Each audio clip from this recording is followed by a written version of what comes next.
So the film and TV industry is composed of two different categories, scripted and unscripted. And one has actors and the other one has no actors, who are basically individuals who are presenting themselves on camera. In this video, my job is to basically hopefully simplify to you guys about the mass category of both of these giant words. And it's basically just to show you guys what the film and TV world is made of, because there's so many subtexts within these niches. And so this video is all about this, so let's dive in. So let's start with unscripted. So unscripted have actually 5 different categories in them. First being entertainment, which is the huge one where it would go moneymaker, factual entertainment, sports, and news. And so we all know what a news category is. This is where you would hear your most breaking news, day-to-day things that are happening. These are what you will see first on particular news channels. The news is generally presented by trained journalists who would usually write their own script and present it to the mass public. And this will basically be done through a live recording where they'll be sitting down on a broadcast set and basically present on the latest local community news or global news, which they will feed it to the general public. Then you've got sports, which includes like football, Formula One, tennis, basketball, boxing, and these are kind of like live coverage of the events. And this is what you would see and tune in and support your favourite teams. And so this also would include sometimes pundit analysis of certain games, and it would also be kind of like these unscripted chats with hosts. And this can basically include certain programs, like here in the UK, we've got a thing called Match of the Day. And so these are kind of an example of that type of show. You've got factual, which is basically composed of 2 different mass categories, one being factual and the other one being factual entertainment. The difference between the two, one's kind of real life events and the other one is strictly on the entertainment side, so more emphasis on that. So the difference between the two, factual, I would say it's more of documentaries. This basically following real world events and topics for a serious lens. It usually attaches a journalist, or it could be a TV personality or an expert, and they would basically take you through the journey of the documentary. And obviously there's various different forms. It could be more than one person within this documentary format. So it could be a documentary or a docudrama, or it could be like a survivalist kind of type of content. A key example is Blue Planet or Planet Earth, or any documentaries that you find online. And then the other one being factual entertainment, which is basically heavily based on personalities and reality kind of TVs and onus on the people bringing up the drama. And that would be an example would be things like Love Island or Celebrity Big Brother. So that's the difference between the two. And then you've got the mass category, which has millions and millions, and obviously similar to the other ones, but much more millions pumped into this, which is entertainment. And for the entertainment category, it's basically where millions are basically pumped into this well-produced format show where you would know a very well-known presenter and they will basically take you through the show. And a key example is like Saturday Night Takeaway, I would say The Chase, and another example being Strictly. In this category, you've got the general big game show, which is takes up a lot of it, people who are going to win that £100,000 at the end, that competition element. You also got the panel event, live music coverage, festival coverage as well, quiz shows, talent like elimination format, which is kind of like the X Factors, Strictly Come Dancing, the Chase, and all these other big massive shows, which are usually in a well-lit studio. And this is where you would have live audience who will sit down and watch these shows. This would basically make up the difference between an entertainment concept versus your factual entertainment one. So onto the scripted content, and that's basically composed of 5 different categories: soaps, sitcom, high-end TV, indies, and also blockbusters films. And this is kind of composed of 2 different categories: TV and feature films. Now, soaps are your typical soap operas, which is run daily. And these are things like EastEnders, your Hollyoaks, your Coronation Street, which are daily episodes which runs for just like decades on your TV.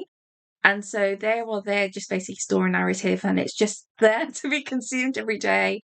And then you've got your sitcoms, which are more kind of like comedy based. They're slightly more expensive than the soaps just to get made. So the high-end TV category is actually broken down into 3 different bandwidths. Bandwidths being cost, and you've got the first one being your Ackley Bridges. The second bandwidth would be, for example, and then the most expensive one could be like The Crown, and that one just means that, I don't know, they could have spent at least like 3 million for the budget per episode just to make that well done and well produced. And that also includes running series, but then also limited series. So that's like high-end TV. And then you've got your other one, which is your indie films, which are sometimes can be equivalent to a high-end TV kind of gig, just money-wise, or it could be more expensive, depending on the filmmaker and what their portfolio is saying, on the ranges of Rocks, or the most recent one coming out, which is Talk to Me, Get Out.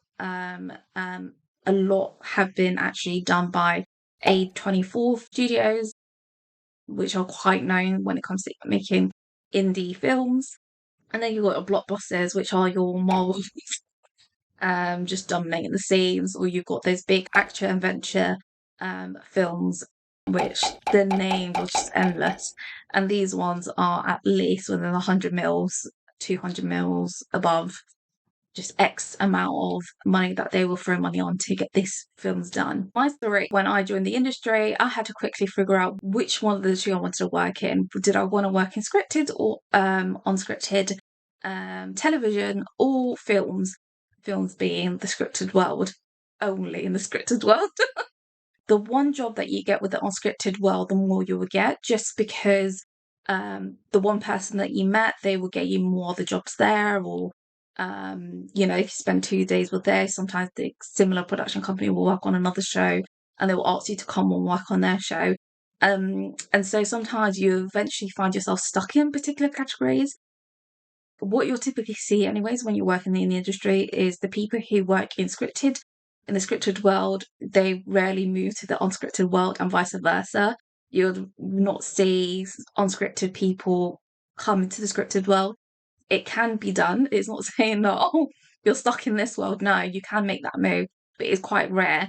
If you spent like 5 years working in the unscripted world with all of that experience and you move on to the scripted world, that is possible. It's just you would maybe take a slightly lesser role because it's more of like the way in which you read like Horseshoe is going to be extremely different. Yeah, the two worlds are vastly different, and it doesn't mean it's not transferable, being the camera skills or the likes for likes, but when it comes to like reading things or making notes, they most likely won't give you that position as quickly, but they would require you to train you to get that.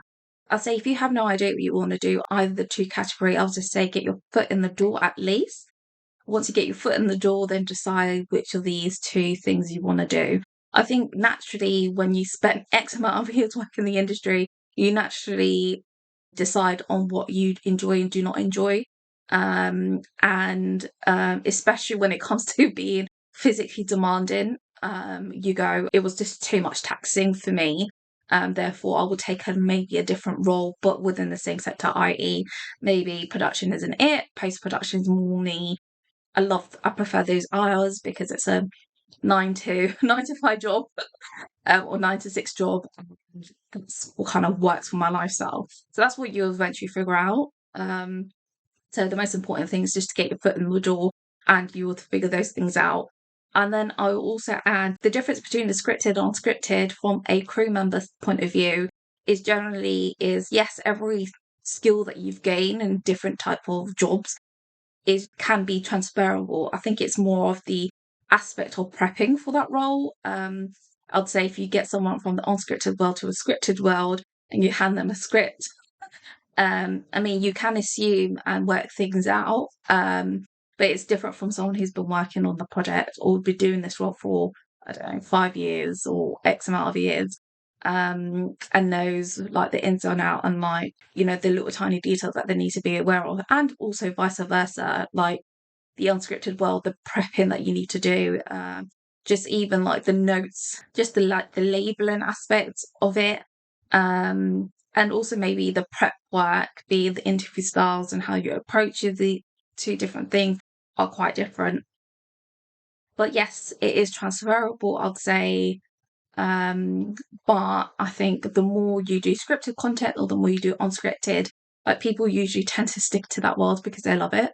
And so it's fine at the beginning, but do pick the niche or the parts that you prefer. Like, do you want to be in the scripted world or do you want to be in the unscripted world?